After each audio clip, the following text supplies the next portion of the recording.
While we remember Vikings for their fearsome raids, their greatest battle was against the freezing Scandinavian winter. When temperatures plunged to 0 degrees Celsius, these warriors employed ingenious techniques that didn't just help them survive the Nordic cold. They mastered it, turning nature's harshest season into their secret weapon for gathering food. When faced with freezing temperatures, most crops stop growing and animals become scarce. Yet archaeological evidence shows that Vikings maintained surprisingly diverse diets even in deepest winter. The average Viking consumed around 3,000 to 4,000 calories daily during cold months, a necessity when your body burns through energy just trying to stay warm in sub-zero conditions. Modern nutritionists might raise eyebrows at their fat-heavy diet, but in the North's bitter cold, those calories were survival currency.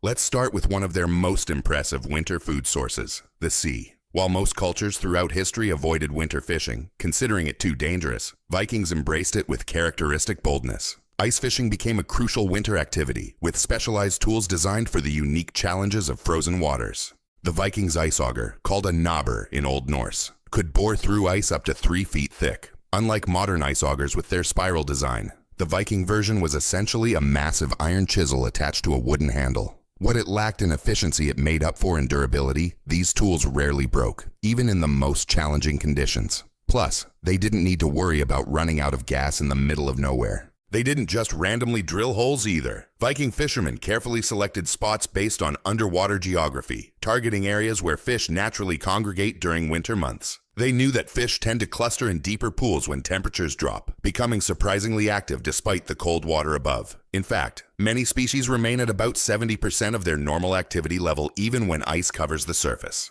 Their fishing techniques were remarkably efficient. They developed specialized winter nets that could be deployed through multiple ice holes, creating underwater traps that worked while they stayed warm in nearby shelters. A single successful netting could yield up to 200 pounds of fish, enough to feed a family for weeks. Cod, herring, and salmon were winter staples, providing not just calories but crucial omega-3 fatty acids that helped combat seasonal depression during the dark Nordic winters.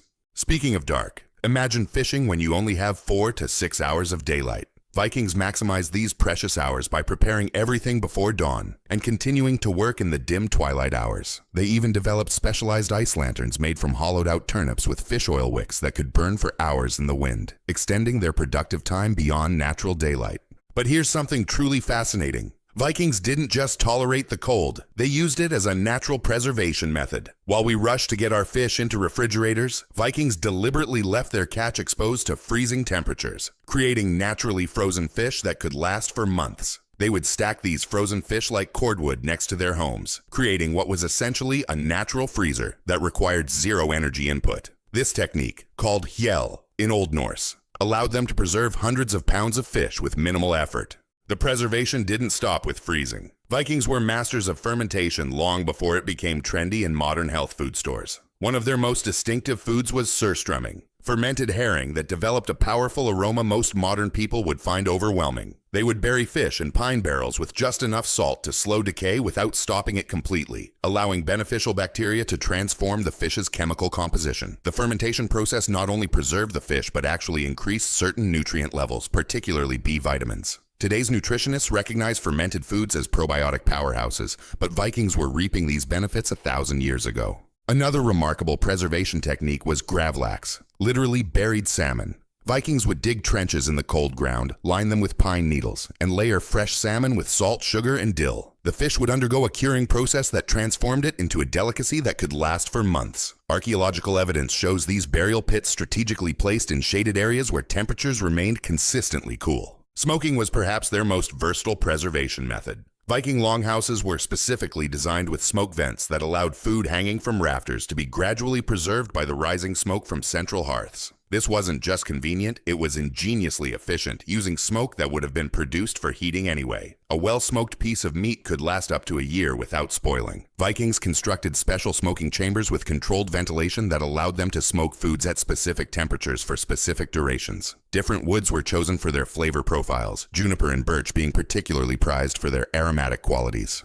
For plant foods, Vikings developed equally impressive preservation strategies. Wild berries, abundant during brief northern summers, were preserved using a technique called silt. where the fruits were cooked down with honey to create a reduction that would last through winter. These preserved berries weren't just for flavor. They provided crucial vitamin C that prevented scurvy during the months when fresh produce was unavailable. A single cup of preserved lingonberries contained enough vitamin C to meet a Viking's daily needs. Salt preservation was particularly important for meat. In coastal regions, Vikings constructed large shallow pans where seawater was evaporated to harvest precious salt. This resource was so valuable it became a commodity for inland trade. Meat heavily rubbed with this salt and stored in cool conditions could last through the entire winter. A typical Viking family might preserve up to 400 pounds of meat this way each fall, a process that required about 50 pounds of salt. They weren't just skilled fishermen. Vikings were also accomplished hunters who developed specialized techniques for winter conditions. Tracking animals in snow presents unique challenges, but also opportunities. Vikings could follow tracks for miles, reading subtle signs in the snow to determine an animal's size, speed, and even how recently it had passed. They became so skilled at interpreting these signs that they could predict where an animal was headed before actually spotting it.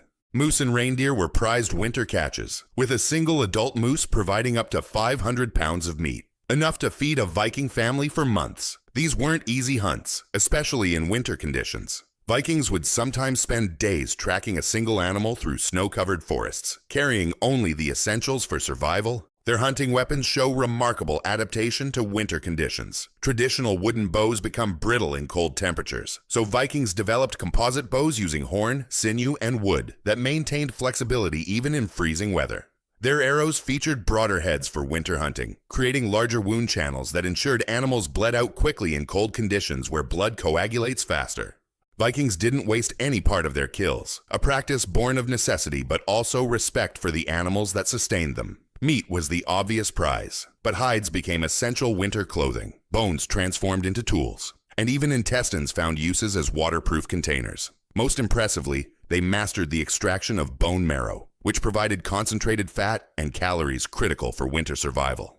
A skilled Viking could break open a moose femur and extract about 500 calories worth of marrow, a nutrient-dense food packed with fat-soluble vitamins. They often consumed this marrow raw and still warm, when its nutritional value was highest. Some archaeologists suggest that Vikings prioritized marrow extraction even above meat in certain winter hunting situations. That's how valuable this calorie-dense resource was in cold conditions. Their hunting wasn't limited to large game. Vikings set clever traps for smaller animals that remained active during winter. Hair snares made from sinew would tighten with the animal's struggles, while pitfall traps captured foxes whose fur was particularly valuable in winter. A skilled trapper could maintain dozens of these passive hunting devices, checking them every few days while focusing their active hunting time on larger game. But what truly set Vikings apart was their remarkable ability to plan ahead. Winter food gathering wasn't just about immediate needs. It was the culmination of a year-round strategy. During warmer months, Vikings planted barley, rye, and oats, grains specifically selected for their short-growing seasons and cold tolerance. By late summer, these fields yielded the crucial carbohydrates that would sustain them through winter. A typical Viking farm could produce about 800 to 1,000 pounds of grain annually, stored in specialized structures built to protect against moisture and pests. These grain storage buildings, called nábr in Norway, were architectural marvels designed specifically for food preservation. Built on stilts to prevent moisture and rodent access, they featured overhanging eaves to protect against rain and snow. Inside, grains were stored in sealed containers made from hollowed logs or pottery. Even more impressive, many nábr incorporated ventilation systems that controlled humidity levels, preventing mold while maintaining proper moisture content in the stored grains.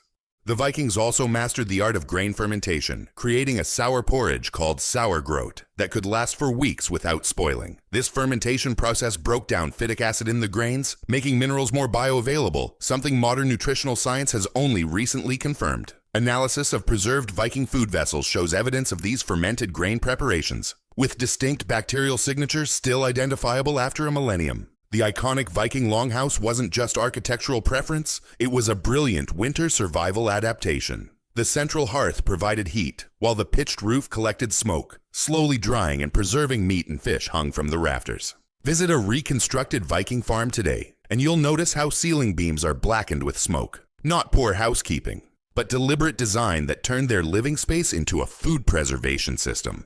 Vikings also developed specialized clay storage pots with sealed lids for preserving foods in fat, a technique called confit in culinary terms. Meat fully submerged in rendered fat would remain preserved for months, with the solid fat layer creating an airtight seal that prevented bacterial growth. Archaeological digs have uncovered these distinctive vessels with residue analysis confirming they contained preserved meats and animal fats. This high-fat preservation method had the added benefit of maintaining the meat's moisture and flavor, unlike drying, which often left meat tough and bland. For dairy preservation, Vikings created a remarkable product called mysingr, a concentrated whey cheese that could last indefinitely without refrigeration. After making traditional cheese, they would boil down the remaining whey until it caramelized into a sweet, nutrient-dense paste. This process concentrated proteins and sugars, creating a preserved food that provided crucial nutrition during late winter when other stores might run low. Nutritional analysis of recreated mysingr shows it contains about 20% protein and significant amounts of calcium, critical nutrients during winter months. Root vegetables played a crucial role in winter nutrition. Turnips, carrots, and rutabagas could be stored for months in root cellars dug into the ground, where temperatures remained just above freezing even during the coldest periods. These underground storage chambers, called hjell, were engineering marvels that maintained temperatures between 34 to 40 degrees Fahrenheit, regardless of outside conditions. Vikings became experts at strategically preserving these crops, often burying them in sand inside wooden barrels to prevent spoilage.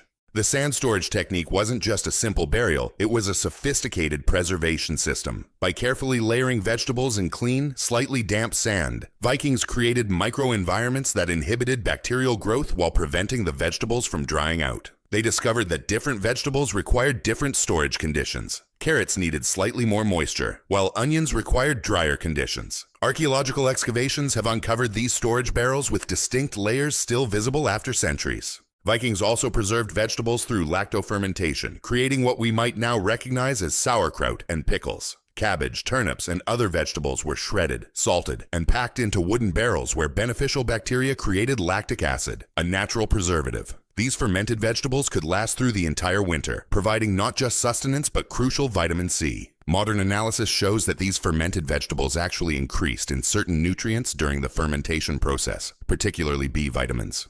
For particularly harsh winters, Vikings developed a sophisticated dehydration technique for vegetables. Using the controlled heat and smoke from their longhouse fires, they would slowly dry thin slices of root vegetables until completely moisture-free. These dehydrated vegetables could then be stored indefinitely and reconstituted in stews during late winter when fresh stores began to dwindle. A single basket of these dried vegetables could provide essential nutrition for weeks. Some Viking communities even developed primitive freezers, specialized pits dug deep enough to remain below freezing throughout winter. These were often constructed on north-facing slopes where sun exposure was minimal, allowing them to maintain consistent freezing temperatures. Inside these pits, vegetables and meat portions would freeze solid, creating emergency food reserves that could last until spring. Dairy was another winter lifeline. Viking cows produced less milk during winter months, but the Vikings compensated by processing summer and fall milk into cheese and butter, with remarkable shelf life. Their skyr, a yogurt-like dairy product still popular in Iceland today, could last for months when stored properly. Rich in protein and calcium, these preserved dairy products filled nutritional gaps when other food sources were limited. Perhaps most fascinating was their manipulation of microenvironments to extend growing seasons. Vikings created south-facing garden beds against stone walls that absorbed heat during the day and radiated it at night, creating tiny pockets where certain plants could grow even when surrounding areas were frozen. These microclimates could be up to 15 degrees Fahrenheit warmer than the surrounding environment, a remarkable feat of environmental engineering in an age before modern technology. The Vikings' winter food strategies weren't just individual techniques. They formed an integrated system that maximized available resources while minimizing energy expenditure. This wasn't just about survival. It was sophisticated environmental management that allowed Norse culture to flourish in conditions that would have decimated less adaptable populations.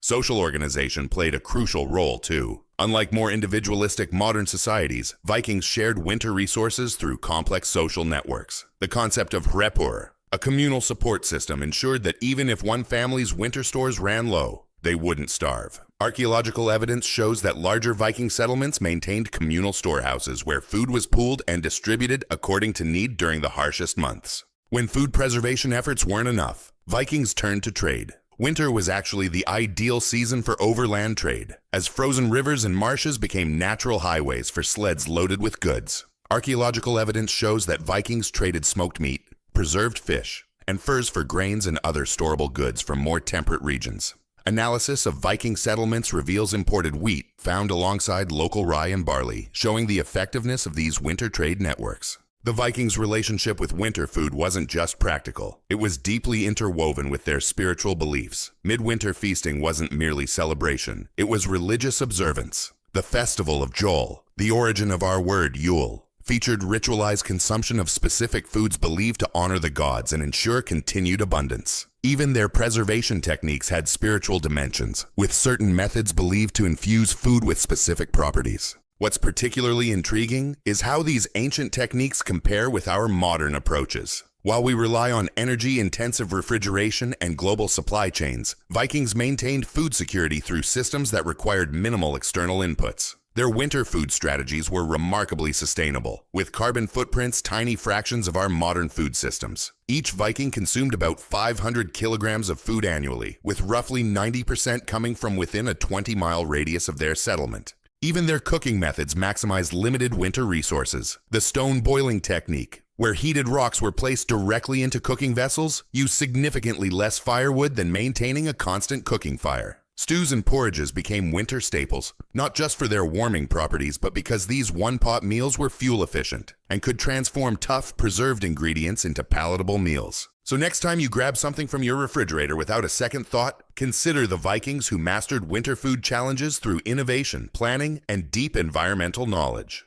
Their techniques weren't just survival skills. They were the foundation that allowed Norse culture to expand across oceans and into the history books. Modern scientists are actually rediscovering many of these ancient techniques. Studies of traditional fermentation methods reveal probiotic benefits we're only beginning to understand. Archaeologists experimenting with Viking preservation methods find they often outperform modern approaches in both sustainability and nutritional retention. Some climate researchers even suggest that studying Viking food systems might offer insights for food security in our increasingly unpredictable climate future. The Vikings' winter food strategies remind us that humans have been adapting to challenging environments for millennia. While we picture Vikings conquering through force, their true mastery was over something far more fundamental: the challenge of feeding themselves through the cold darkness of the Nordic winter. Without this mastery, there would have been no Viking Age, no exploration of distant shores, and certainly no lasting Norse legacy. As one Viking proverb wisely noted, "The fool worries about his weapons, the wise man about his winter stores." In the harsh reality of the North, this wasn't just good advice. It was the difference between life and death when temperatures plunged to freezing and beyond.